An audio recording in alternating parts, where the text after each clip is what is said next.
I'm going to introduce our next moderator, Hind Berji. Hind is a fantastic student here. She has served as managing editor for our GW Journal of Ethics in Publishing, and just recently stepped down. We'll hear from the new managing editor in the next session as moderator, but I'm going to go ahead and turn it over to Hind, and you can introduce our next panel and our next guests. Thank you, John. It's really great to be here. Good afternoon, everyone.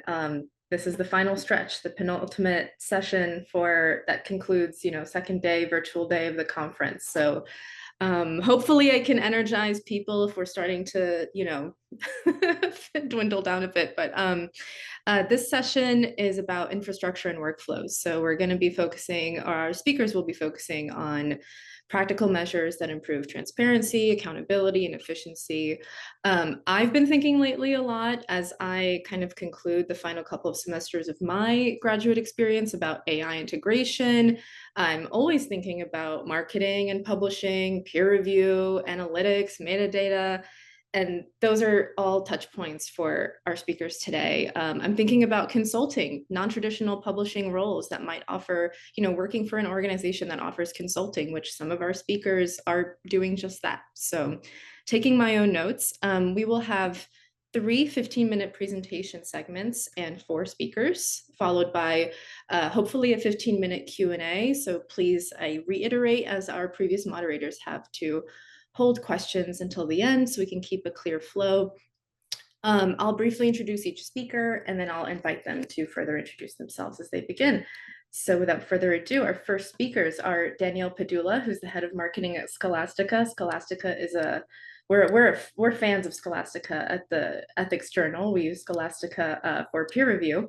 And Alice Meadows, who is a co-founder of More Brains Cooperative, a consulting organization specializing in open research. That they're going to talk about how we track and trace scholarly records through metadata. So Danielle and Alice, please go ahead and add anything you like as you begin. Okay, thanks so much, Hind. I'm going to go ahead and share my screen to get us going. All right, so as Hind said, we're going to be talking about tracking and tracing the scholarly record through metadata. I'm going to be quick because we're both on quick timeframes, but basically I'll be talking about some of the on-the-ground solutions that are happening right now that journals can implement. I'll be speaking specifically to journals, that's the world I know. And then Alice will be speaking about more forward-looking ways to leverage metadata to track the scholarly record and I think also in the form of preventing censorship. So really important stuff. Really quickly about me, as mentioned, I'm the head of marketing and community development at Scholastica. How do I think about metadata? It's very much in my role in market research, product roadmap planning development, and also supporting all of our comms, right? So product information announcements or just kind of resources for the community. So I think about metadata a lot. In my presentation here, I'm going to quickly talk about this sort of concept of the scholarly publishing supply chain and the way that metadata can help us to track and trace research as it moves and evolves in the research ecosystem. The role of metadata as trust signals and opportunities to expand those trust signals. And then I'll very briefly touch on the importance of reporting updates to articles and how metadata can help make that sort of all happen in a package that travels with them with help of Crossref. So first, tracking and tracing. Generally, we think about this and supply chain management in the context of physical goods. When you think about, journals, obviously there are still print journals. And, the old days, like a print journal would be sent out if some update was made to an article, like a retraction, let's say. The publisher would publish that retraction in the next issue. And hopefully the person who read the article sees that update, but maybe they don't. Today in the digital world, we have this really amazing opportunity with metadata to be able to actually sort of package information with content, right? We have this concept of digital object identifiers, DOIs, where we can register metadata with those DOIs for content and have that information move with the digital object. So the most common digital object people will think of is the article, but today, of course, there are other components, right? An article might be associated with a data set. It might be associated with code, all of these different files, having metadata associated with them and connected is a really powerful way to be able to follow the progression of that article. For if we have to report and update, of course, a retraction being one of the main examples that comes to mind, but it's not always for that reason. It might also be an addenda. It might be a correction or a clarification. So there are updates that happen to articles that are important to be able to track and to report to the reader so that they're getting that most current version of the piece, and really to start to think about research as a living object that can evolve and grow.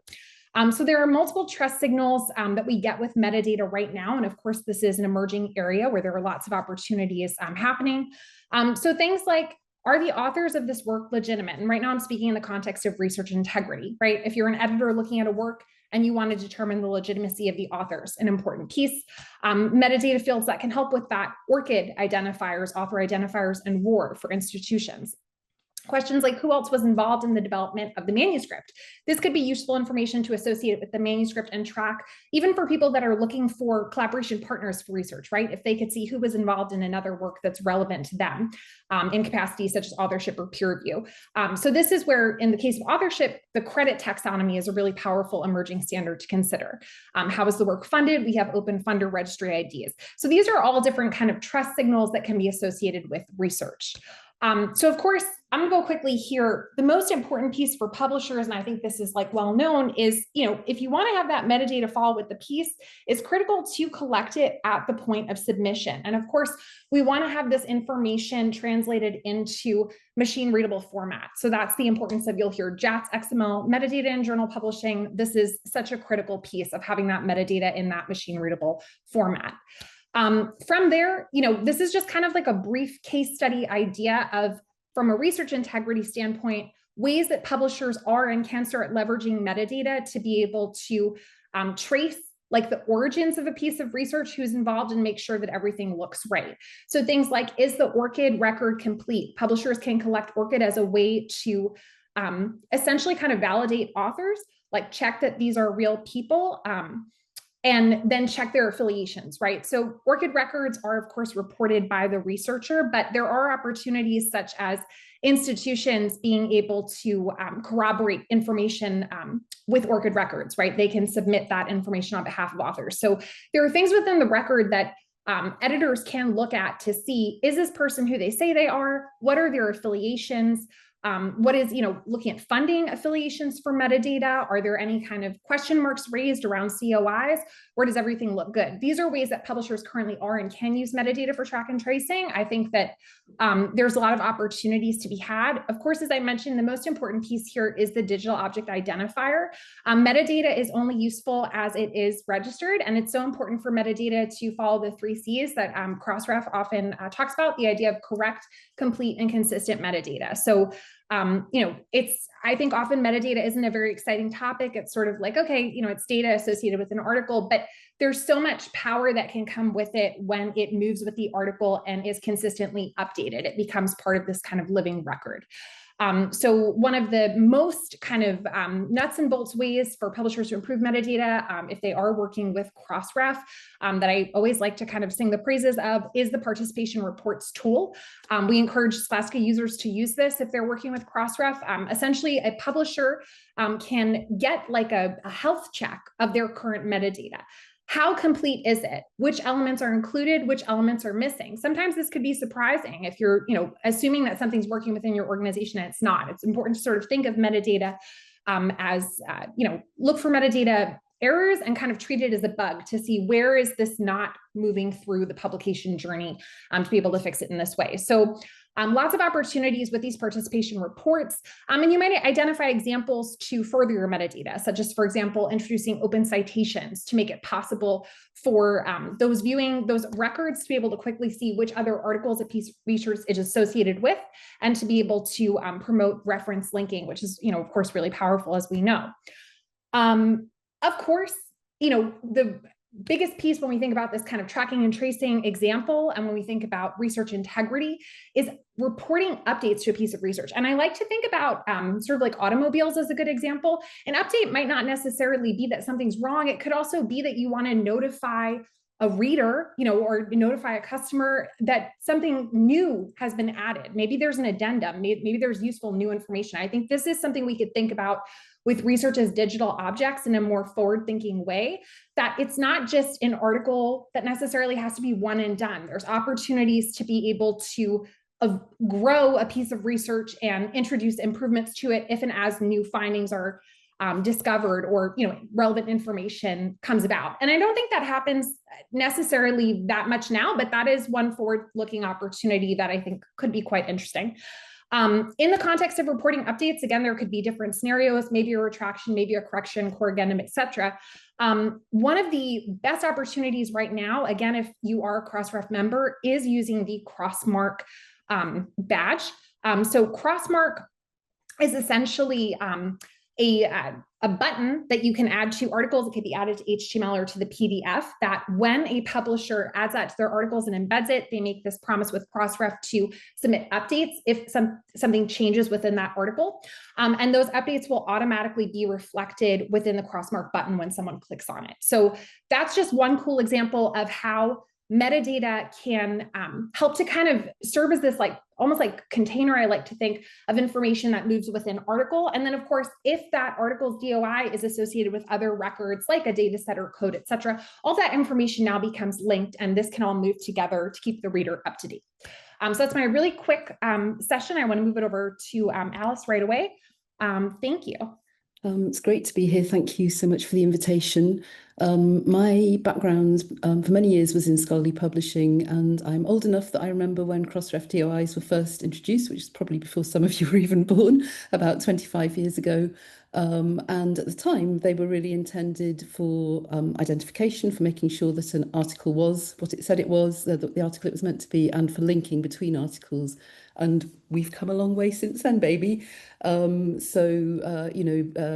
identifiers, including DOIs, are much more widely used and have much more use cases now, some of which Danielle just very well described. I'm going to take a little bit of a future look, or a sort of looking forward look, I guess. Some of the things I'm going to talk about are already happening, but only just starting to happen. But this idea of metadata and persistent identifiers being trust markers, I think, is really important and valuable. Research integrity wasn't even really a thing back when I started in publishing, and it really is now. So I think we all know that research integrity is under attack. Not news to any of us. These are just a few headlines. There's all sorts of issues all around the world in terms of AI and bad players and things making research appear to be less trustworthy than it needs to be. But as Danielle said, good and, in my view, open metadata in particular can help. So if it's open, it means it's accessible to everyone. It's human readable, so you can actually look at a piece of metadata, and it's not super easy to understand, but it is understandable. And it's certainly machine readable, which means it can be shared between different systems. The provenance is typically quite transparent. So what data was added, when was it added, how was it added, who added it? So you know if something has changed, as Danielle said at the end, it could be a completely legitimate, helpful change, that's in the metadata. If it's been retracted, that's in the metadata. And trust markers, the metadata itself isn't a trust marker as such, but increasingly PID organisations such as ORCID are introducing actual sort of real trust markers to indicate whether a record is trustworthy or not. So these are sort of very clear indicators. So on this screen here, anything that has a little green check mark means that that information has been added to an ORCID record by somebody else, not the owner of the ORCID record. It's been added by their institution or their publisher or by Crossref or whatever. So I think the ORCID record summaries, this is a really clear, easy way to check that somebody is who they say they are. So I'm going to quickly go through 3 examples now of how metadata already somewhat is being, and certainly could be more used in the future to help with some of these issues around research integrity. So first one is researcher identification. And at the moment, it's always kind of a bit bizarre to me that research integrity work often focuses on the end product, so the publication, rather than the starting point. But I think this is starting to change. We're beginning to see publisher support for using verified information about researcher identity as a trust marker. So, you have your union card, you have your national identity card, and you have your ORCID record. And that's one way with the trust markers that publishers and others actually can use the persistent identifiers and metadata that's already openly available as a way to make sure that somebody is who they say they are at the start of the process rather than the end. Some of you may have seen there's a very nice two-part report from the STM Association that came out at the end of last year and the beginning of this year about trusted identity in academic publishing, and using verified profile information such as from ORCID was one of their strong recommendations. There are certainly some challenges around this. There are some user experience challenges. If you're having to verify your identifier multiple times, it doesn't stop bad actors from existing. That you can be a bad actor and have a genuine ORCID ID and but still be generating bad content. And there is a bit of a risk of inequity, for example, for researchers in the Global South or researchers who aren't affiliated with an institution and things like that. I do recommend, if you're interested in this topic, this is a nice report and it's pretty easy reading. My second example is organisation identification. This is a fascinating thing. You may have seen it. It didn't make the headlines, but in general, but it did stir up a few sort of headlines within our industry. So Digital Science did an investigation which showed that millions of taxpayers' money has been awarded to researchers associated with this fictitious network, the Pharmacon Neuroscience Network. There are 120 or more papers associated with it, with 300 authors and 230 organisations. And although many of those authors and affiliations were legitimate, they weren't all. There were 3 that were associated with private houses, basically, or apartments. And 20 of the authors associated with this fictional network have received at least $6.5 million in legitimate grant funding from national funders in Ireland, Portugal, and Croatia, and elsewhere. So this is a really when I read about this, I was like, oh my God, how could that possibly happen? And Leslie McIntosh, who did this research, is actually writing this up for the Scholarly Kitchen. So look out for that if you're interested. So what's the answer? Well, Danielle mentioned RAW, the Research Organisation Registry, and those identifiers could help. They're open identifiers for research organisations, including funders, and they're curated. Basically, you have to be verified as an organisation that legitimately exists in order to be included in the registry. So any organisation request it or request a change, but after that, there's a vetting process to make sure that the organisations are legitimate. So if it was required to have a RAW ID for your institutional affiliation, that I think would be one really good way to improve research integrity.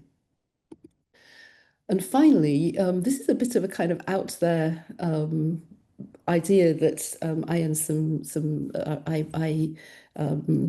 have been working with some colleagues on a declaration to defend research against US government censorship of research, and we've been sort of playing around with a few ideas. And one of the things that we thought about is maybe metadata could help or indeed hinder here. So the previous session was about different sorts of censorship, about banned books, but censorship of the research that's being conducted in the US is a huge issue at the moment, and it's getting worse and worse. So how could metadata help? Well, it would have to be open, obviously, but for example, could the information in the metadata indicate the likelihood of censorship based on who funded it? Could the metadata include the banned words that aren't allowed to be included in the text, but could then point people to the fact that this article is in fact about, for example, queer people? It could point to an uncensored version of the same content, so the author could choose to put their full content up in a repository, something like Zenodo, Figshare, and then the metadata could point to that version. If an article had been retracted due to censorship, they could be flagged as such. So I think there's a real opportunity here. On the other hand, I think there's also a vulnerability. As far as I know, as far as any of my group know, there hasn't yet been any attempts to censor metadata, but could that be coming our way? So definitely not a sort of done deal, but I think an interesting philosophical thing to discover, and possibly could lead to some really interesting practical steps to help us resist the current situation here, and obviously around the world as well. The US is not unique in having censorship either now or in history. So hopefully that's given you some food for thought, and I hope you'll have maybe some questions for me at the end. Thank you. Wonderful. Thank you so much, Alice and Danielle. That was incredible. Already like so much packed into those presentations alone. Next up, because I'm looking at the time, is Philip J. Boutin, who is a fellow MPS and publishing student at GW. He has over 13 years of higher education teaching experience. He is an assistant professor of marketing. He has that experience, and his presentation today offers a critical but constructive look at peer review and outlines some practical reforms there. So Phil, the floor is all yours. Well, good afternoon, everyone. My name is Philip Boutin. I'm a graduate student in the Master of Professional Studies and Publishing program at George Washington University. My presentation, as you can see on the screen, is titled The Pros and Cons of the Peer Review Process in the Field of Academic Publishing.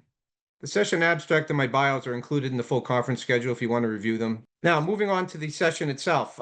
Session aim and fit. I will attempt to provide a critical, constructive analysis of peer review as it functions in academic publishing, as it provides core quality assurance for academic publishing. Strengths of peer review will be identified, including rigor, expert feedback, and credibility. Critiques will also be addressed, including systemic bias, reviewer inconsistency, and inefficiencies, such as slow knowledge dissemination. The session will also provide a spotlight for open, post-publication, and collaborative/consultative review. So the session's goal would be to provide practical steps and standards aligned reforms so publishing can lead broader reform and cross-disciplinary change and improvements in peer evaluation. There are 4 key learning outcomes that will occur throughout this presentation. First, I will evaluate the strengths and weaknesses of traditional peer review within publishing research. Second, I will identify at least 3 emerging models of peer review and explain their potential benefits and limitations. Third, I will reflect on how publishing studies can model innovation and ethical best practices in peer evaluation. And lastly, I will apply insights to improve peer review protocols in your academic or editorial context. This is the presentation agenda. I will, in order to speak on these things, why peer review still matters, what traditional peer review does well, major critiques, emerging models, how academic publishing can lead reform, and then I'll just do a brief conclusion at the end. So why does peer review still matter? Well, peer review remains the community's core mechanism for allocating epistemic, I can never pronounce it well, trust. So the practical implementation vary and include single anonymous, double anonymous, and open or signed identities, and closed versus published review reports, and pre versus post-publication timing. There's also a less common one that's not on the slide, triple anonymous or triple blind peer review. And that's to another level in which identities of the authors, reviewers, and handling editor are all kept anonymous to one another. But it can be challenging to implement because the potential for identities to be revealed in subtle ways and extra effort required for making submissions as anonymous as possible. But it probably could or should be the ultimate goal for the peer review process. However, the core function of peer review is still stable, expert evaluation designed to improve and validate scholarship. Recent terminology standards, notably ANSI NI's Z39.106-2023, aims to produce confusion by clarifying which elements are open or blinded at each stage, and by giving journals a shared vocabulary for labeling their chosen model in policies and on article pages. Those labels sit alongside widely recognized ethical expectations for reviewers, including confidentiality, disclosure and management of conflicts of interest, and respect for intellectual property, which are articulated in the Committee on Publication Ethics, or COPE's, ethical guidelines for peer reviewers. So what does traditional peer review do so well? The traditional strengths are real and should not be minimized. The first, there is rigor, notably a mass before and after study in the Annals of Internal Medicine, which is an academic medical journal, found that manuscripts improved on 33 of 34 quality indicators after peer review and editing, including clearer discussion of limitations and more appropriate statistical reporting.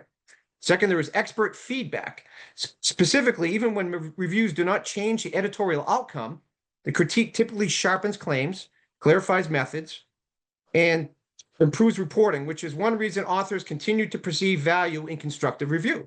Third, there is credibility. After all, the designation peer-reviewed still functions as a widespread signal of reliability for readers, editors, and institutions, and major national reports on reproducibility and replicability to replicate the study. So they emphasize strengthening the assessment and transparency rather than abandoning peer review altogether. At the same time, persistent or major critiques deserve equal attention. Regarding the major critiques, there's systemic bias, reviewer inconsistency, and inefficiencies, all which I'll now discuss in a little bit more detail. Regarding systemic bias, evidence suggests that identity configurations matter. In a large field experiment, single anonymous reviewers were more likely than double anonymous reviewers to recommend acceptance for submissions from famous authors and from elite institutions, with double anonymous review reducing their prestige advantage. So that was an important finding. And in ecology and evolution, the adoption of double anonymous review in one journal was associated with an increased share of women as first authors compared to a closely matched single anonymous comparator, suggesting that masking can mitigate certain inequities, although effects are field specific and not universal. Broader lesson is not that double anonymous review solves all bias, but that identity policies are not ethically neutral. They shape outcomes and should be chosen deliberately, based on evidence and on the community a journal serves. There is reviewer inconsistency, which is the sense that outcomes hinge too much on which reviewers you happen to get. I've been there personally as a researcher. Decades of research document low agreement among reviewers evaluating the same work. A classic science study of National Science Foundation, or NSF, proposals in a modern replication in the Proceedings of the National Academy of Sciences, examining National Institutes of Health applications, both on substantial variability in ratings and recommendations across reviewer sets, raising fairness concerns for authors and complexity for editors who must reconcile conflicting advice from reviewers. Inconsistency is not just a nuisance, it undermines predictability and confidence in the process. Critique 3. There is inefficiency in knowledge dissemination. Cross-field analyses identified prolonged publication lags, often tied to serial revision cycles and legacy issue bundling practices. Slow time to publication has real costs. It delays cumulative science, can hinder careers tied to timely outputs. I've been a victim of that in those situations. And in fast-moving or policy-relevant areas, keeps evidence from stakeholders who need it. Because the aforementioned critiques are predictable, the remedies should be too. So the publishing community has developed several emerging models or approaches that can preserve core strengths while addressing weaknesses. They are open peer review, post-publication review, and collaborative/consultative review. We'll now spend just a few minutes discussing these emerging models. One family of approaches is open peer review. That's understood as an umbrella term for practices such as revealing reviewer and/or author identities and publishing the review reports themselves. Randomized trials suggest that transparency can be introduced with mixed but manageable trade-offs. For example, trials have found that asking reviewers to sign and potentially post their reviews can modestly increase decline rates and review times with less consistent effects on quality scores. However, transparency does create a visible corpus, or a collection of all written texts or contributions on a particular subject, of evaluative scholarship, and can prove civility and accountability, which is important. In practice, many journals find that publishing anonymous decision letters or complete review histories is a tractable or easier to control or manage first step that surfaces editorial reasoning for readers and creates teachable artifacts for authors, reviewers, and students. A second pathway is post-publication review, community-centered review. On open research platforms such as F1000 Research, manuscripts are published after editorial checks and then formally reviewed in public by named experts with reports and author responses openly available. Indexing follows successful review. eLife's reviewed preprints actually pairs a citable preprint with public reviews and an editorial assessment of the strength of evidence and significance, decoupling evaluation from a binary accept-reject decision, and providing hiring and funding committees with a transparent signal about the actual work. These approaches accelerate findings while making judgments tangible to readers. The trade-offs are also clear. Norms vary by field, and committees must be educated about how to interpret non-traditional signals. The third pathway is collaborative or consultative review. Some publishers, including Frontiers, convene authors, reviewers, and editors in a structured online forum after initial independent reports. The goal is to reconcile conflicting critiques, converge on an actionable revision plan, and reduce the number of serial cycles required to reach a decision. When executed well, collaborative or consultative review advances procedural justice. Even when outcomes are not favorable, participants perceive the process as coherent and fairer because conflicting advice is resolved in platform and on the record, though you can imagine there'll be some contentious debates in those situations. The last part here is how publishing leads reform. If we ask how academic publishing can lead to broader academy and reform, I think that 5 steps are both evidence-informed and feasible within a year. First, label your model precisely using the NISO taxonomy and author guidelines and on each article page. A simple transparency box can state whether author or reviewer identities are masked, whether review reports or decision letters will be public, what mode of interaction is used, and whether any post-publication channels exist. Clear labeling builds trust, reduces confusion, and enables comparative assessment across journals. Second, balance equity and transparency. Default to double anonymous identities where feasible to mitigate prestige effects, while adding open elements such as accountability and create reusable pedagogical materials. Third, reduce delay. That's a big one. Without lowering standards. Move to continuous article publishing, strengthen initial checks for fit and methods, cap the number of revision rounds, and monitor and publish time to decision statistics. These steps target documented sources of lag. Fourth, pilot community-facing models where the fit is strong. For rapid iteration domains, evaluate post-production approaches like reviewed preprints or the F1000 style model, and define success metrics in advance. Revision quality, reader uptake, which reader uptake is how a reader comprehends, engages with, and internalizes information from the text. And there's also indexing outcomes among them. Fifth, structure the conversation for complex message submissions. Use consultative rounds to resolve contradictions among reviews inside a moderated, time-based forum, and measure the impact of inter-reviewer agreement and revision counts. In conclusion, taken together, these adjustments preserve the real benefits of peer review. You have rigor, expert feedback, and a credibility signal, while addressing the predictable harms, systemic bias, inconsistency, and delay. None of this requires abandoning peer review, rather it requires aligning our practices with what the evidence and community standards already support. If we label what we do, adopt equity-minded identity policies, publish decision rationales in some form, streamline avoidable frictions, and pilot open, post-publication, and collaborative formats where they make sense, the field of academic publishing can credibly lead broader reform across all publishing disciplines: book publishing, newspaper periodical publishing, online publishing. In addition, that leadership will not only improve academic/scholarly journals, but model transparent, fair, and efficient peer evaluations for use in other academic and scientific disciplines like medicine, health sciences, natural sciences. And here are my references. And the last slide is my contact information if you want to contact me. Thank you very much for your time. Wonderful. Thank you so much, Phil. That was fantastic. I have Thank you. many questions and notes for our presenters. We already have a couple of questions popping up, but I also have those on the back burner. Our final presenter for this session is Ashutosh Ghildiyal, who is a strategic leader in scholarly publishing and currently serves as Vice President of Growth and Strategy at Integra, which, among many other things, offers AI services and solutions to scholarly publishers, which is really interesting to me. So Ashutosh, I'm going to hand it over to you so you can guide us into publishing in the age of AI. Thank you, Hind. Hello, everyone. Thank you for having me here. A little bit about me. I'm Ashutosh Ghildiyal. I'm the VP of Growth at Integra. Integra is a publishing services and technology company. I have 2 decades of experience working in scholarly publishing on the service provider side, from author services to institutional and publisher services in several Eastern as well as Western markets. At Integra, I'm heading the marketing function, and I look at new growth areas in the peer review services space and AI-assisted workflows. And today I'm going to talk about some guiding principles and practical uses for applying AI in scholarly publishing. I'm sorry, I don't have slides, so I'm just going to talk.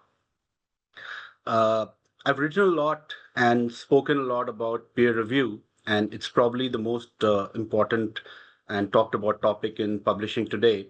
But I don't want to focus only on that in my talk. Instead, I want to take a step back and I want to look at publishing ethics in the age of AI from a broader perspective, starting right at the root, what ethics really means and how I see AI fitting into the picture.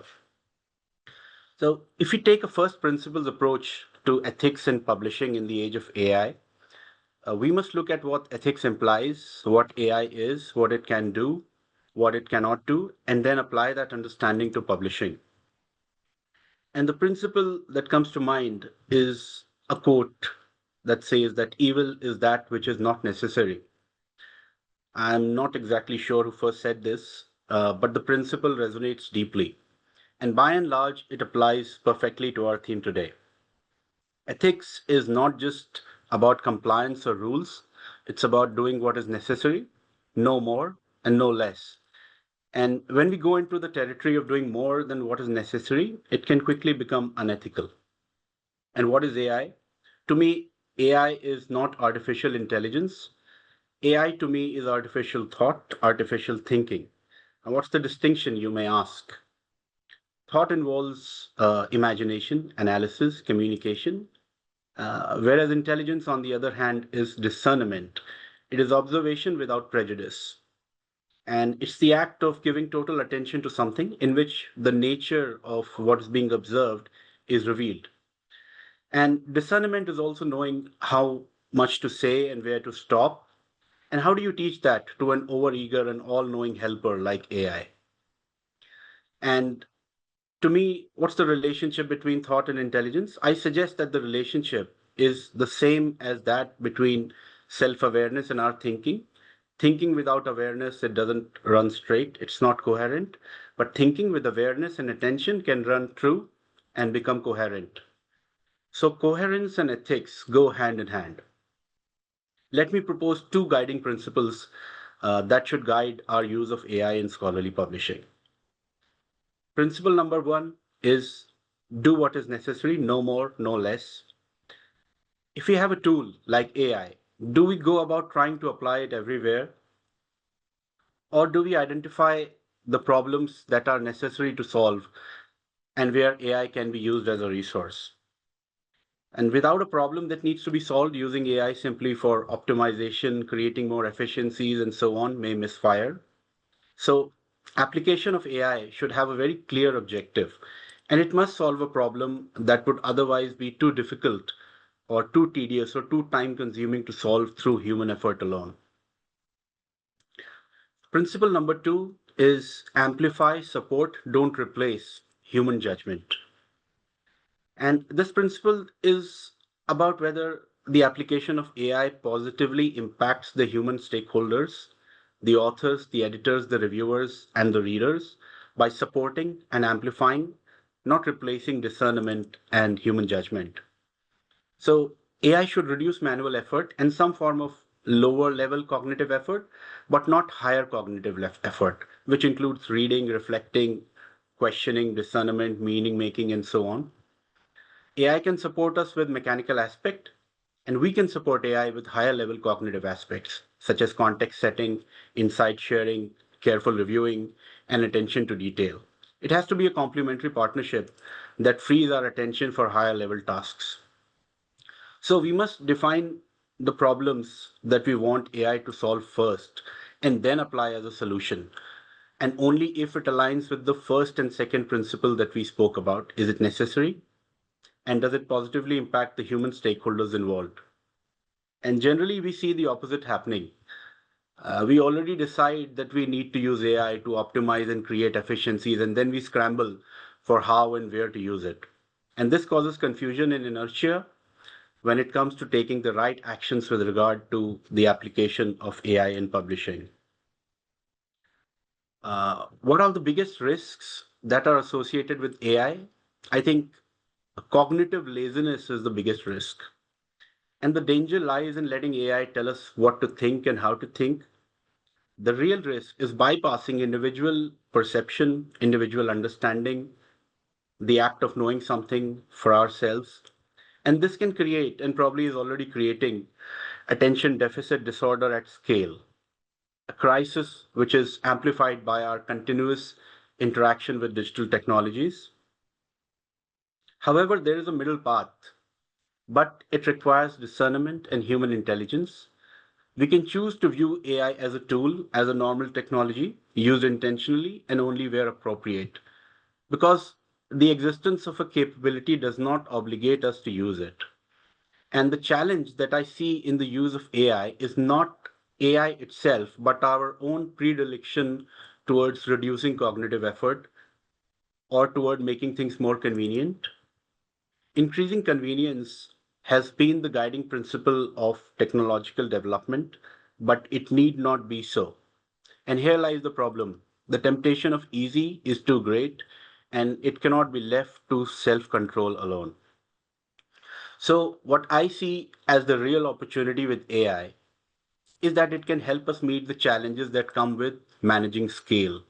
As we know, the number of publications, submissions have been increasing drastically, and it is projected to increase manyfold in the next 10 years.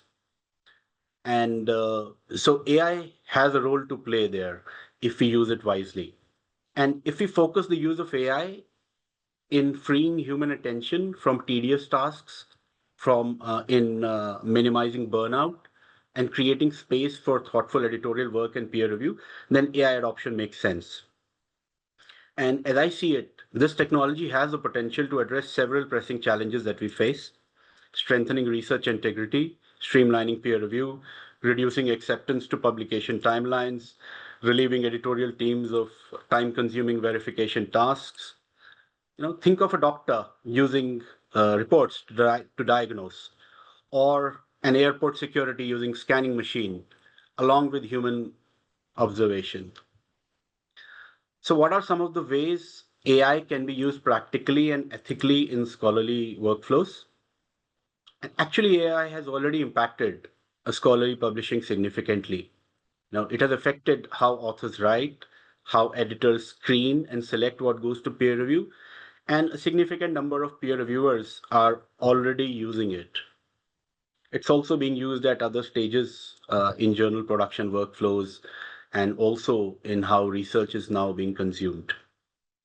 So AI is here to stay, and it is increasingly being embedded in our infrastructure and workflows.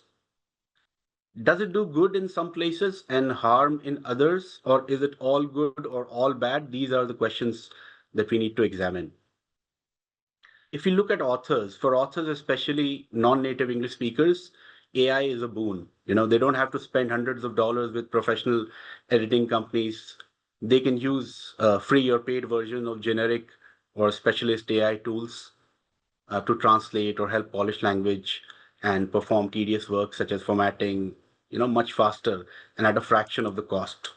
Of course, authors still need to review their work and not entirely rely on what AI has done, but it still means less effort, time, and cost for them. Authors can also use AI as a pre-submission check to make sure their submission is in the best shape.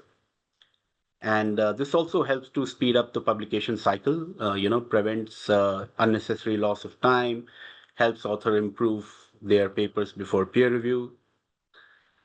But there could also be unethical use cases, right? So what would be considered unethical use of AI if there is no original research conducted, no original draft by the author, no review by the author?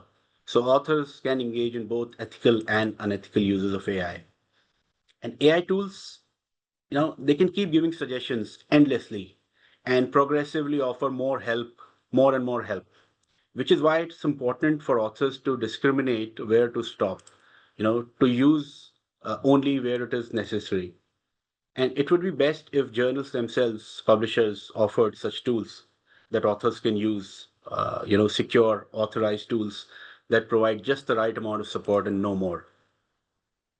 If we look at editors, then editors, they have the dual job of both appreciating and recognizing the ethical use and preventing the unethical use of AI in research. Can AI help with this in detecting AI generated text? Definitely, there are a lot of tools coming up that can help to detect AI generated text, but again, only as a means of saving time and as a replacement, but not as a replacement for the cognitive effort of judging the content on the basis of coherence and integrity. And editorial teams, they can use AI with other tasks as well, such as reviewer selection. It's becoming more and more difficult to get reviewers to accept invitations, so AI can be used in that as well. And in automating certain types of technical language and research integrity checks, with the caveat that the work done by AI must be checked by human experts. So AI can be helpful in managing the editorial workload since the number of submissions has increased tremendously and research publishing timelines need to reduce. Because the process of conducting research can be slow, but research publication need not be. So we can take the help of AI to process backlogs faster and move important and ethical research more quickly to readers. What could go wrong here? Bias, hallucinations, false positives. But does that mean that we don't use AI tools? Think of it like a medicine that is necessary to solve a bigger problem, but has some side effects. And these side effects have to be acknowledged, accepted, and managed. And the best way to manage them is to deploy human attention effectively at specific stages. Reviewers too are using AI in peer review, and there are many concerning cases that have emerged showing that reviewers are not even reviewing the reviews that they are submitting, with telltale signs of LLM use without any thought. And a lot could go wrong here, right? Loss of critical evaluation, generic or superficial reviews that miss important flaws, erosion of the peer review quality that underpins scholarly trust, and reviewers might become dependent on AI generated critiques rather than developing their own analytical skills. There's also the risk of AI introducing bias or missing nuanced methodological issues that only human experts can catch. So, for reviewers, what would be the necessary use of LLMs? Again, for things like language polishing, giving structure to their thoughts, their reports, maybe getting a second opinion on their review, those could be justified. But to avoid using one's own thought and to ask AI to think and evaluate on one's behalf, that is unethical, right? So, can we give reviewers AI tools that support them in organizing their thoughts and doing some of the administrative work or some of the checks, and probably also tools that kind of allow more focus and flow in the review process, right? But not in the reflection and the evaluation of the research paper. And additionally, when it comes to reviewers and making the process of review more ethical, it's also important to address the problem of reviewer fatigue, which involves motivation, training, rewards, and recognition. Because supported, recognized, and rewarded reviewers are more likely to behave ethically. And when it comes to peer review, actually, AI solves only a small part of the problem. The larger part is more about motivation. So AI used by authors, editors, and reviewers should be supported with infrastructure, creating secure environments that allow the use of AI where it can help, but with restrictions and controls in place. And I think publishers need to take charge here and lead this. And we must also be careful that the tools should not inadvertently teach users how to bypass the safeguards or allow the process to be manipulated. So, what is important is to define just what is necessary and needed, a common set of guidelines, and secure tools for AI usage within a defined, restricted environment. And I think that at all stages, if we apply the right levels of human attention while allowing the use of AI to reduce manual effort and have clear guidelines on what kind of use are not allowed, and have the authors, editors, and reviewers use only the publishers provided tools, then it will help us solve the questions related to publication ethics in the age of AI to a great extent. Now, you might ask, if every use of AI still needs to be reviewed by human expert, is it really that efficient? Here, I think that we should pursue AI implementation only when there is a clear net positive benefit. And in most cases, I believe there is. Because human attention is scarce and we can only do so much cognitive work at a stretch. So, attention needs to be efficiently deployed. And I believe that this is where the real value of AI tools lie. Replacing human attention altogether, potentially causes problems with publication ethics, as we've seen, many cases of papers published with had obvious signs of unsupervised AI usage. Now, does that mean that human beings can't make mistakes too? They can, but the combination of an efficient machine and human attention can significantly minimize mistakes. The commercial challenge before publishers is this: to manage the growing scale of manuscripts with intelligent optimization that does not compromise quality. And for publishers and publishing industry organizations, it's about working together and leading the change while keeping all the stakeholders in mind, ensuring that they gain value from the use of AI and they are also protected from its misuse. A lot of great solutions and policies by industry bodies like STM, NISO, they're already coming forth, right? I just wanted to leave you with these core ideas that ethics is about discernment and it's about the ability to see clearly what is necessary and to stop where the necessity ends, and that AI is a very capable technology, but we need not use all of its capabilities in publishing, and to build ethical infrastructures, policies, and systems that make the right choices easy and the wrong ones difficult.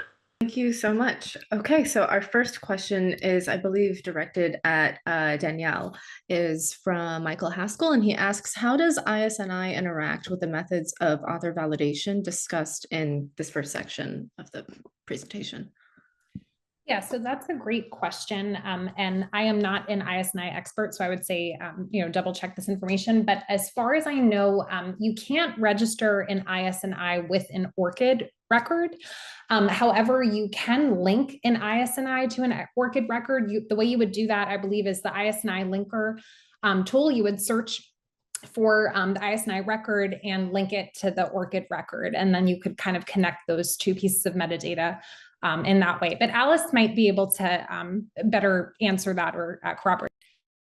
Yeah, I'll just quickly say that there is an ISNI to ORCID integration. It's not a very good one, to be honest. And ISNI is intended to do a very different thing from ORCID. So ISNI records are curated.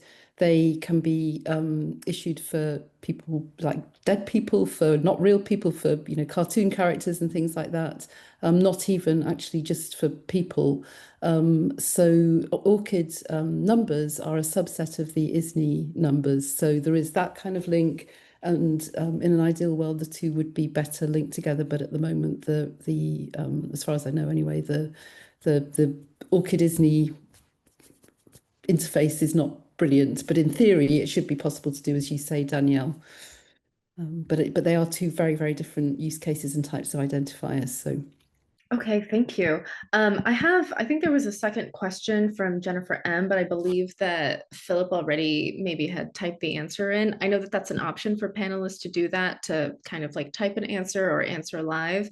So I wasn't sure, Phil, if you wanted to kind of briefly skim over your answer for Jennifer, who asks, do you have any recommendations for researchers needing to maintain credibility during times when they may not have an institutional affiliation? This is going to be a widespread issue in the US.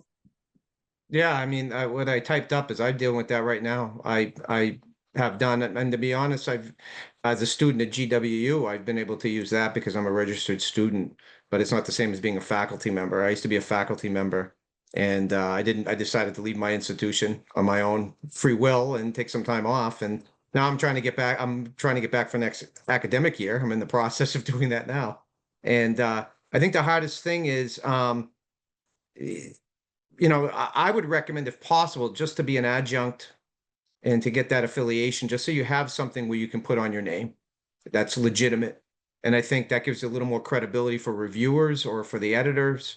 And I've had success. I've had, I think, since been doing that, not affiliated as a faculty member, I've had like 5-6 hits on conferences and things.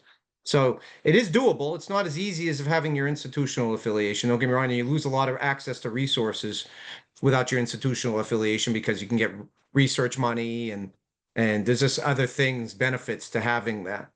But I would probably recommend that, using whatever you affiliation, and you can use your industry affiliation. That'll work sometimes too, though. That's depends on the journal and the conference you're submitting to. Sometimes they have tracks they want really practitioner based and things that are really geared around really, not theoretical stuff, but the actual activities. And I think you could do that as well. Use an institutional or use what you're doing in industry or whatever. Thank you. Okay, so I think we might have time for one final question. We have just about 2 or 3 minutes left. This comes from Elizabeth Bartmus, and they ask for Ashutosh. Excellent talk. Thank you. I appreciate the point about AI not replacing human discernment and judgment. I'm wondering if you could talk a little more about what kinds of support and safeguards that you envision journal-developed AI-based tools for authors offering so that they provide the right AI support, but no more. Yeah, thank you for that question. I think for authors, uh, the tools that can, the kind of support that AI can offer is mainly related to language polishing, structuring, formatting, and not in generating new content from scratch. So, so if those are the instructions that are embedded in the AI tools to only help authors express in academic English their ideas and not to completely generate the text, uh, then that would be an acceptable use of AI. Thank you, Ashutosh. Okay, it looks like we are kind of at the top of the hour because the next session is going to start at 3:30. So thank you so much to all of our amazing speakers, panelists, and for all of their work and research that went into their areas of expertise in their respective parts of little pockets of the industry. So thank you all, and thank you all for your wonderful questions as well. Yeah, and thank you, Hind, for moderating. Great session. Well, we heard a lot of stuff in one quick hour, so that's kind of typical of our conference, is to cover a lot of ground in a quick time.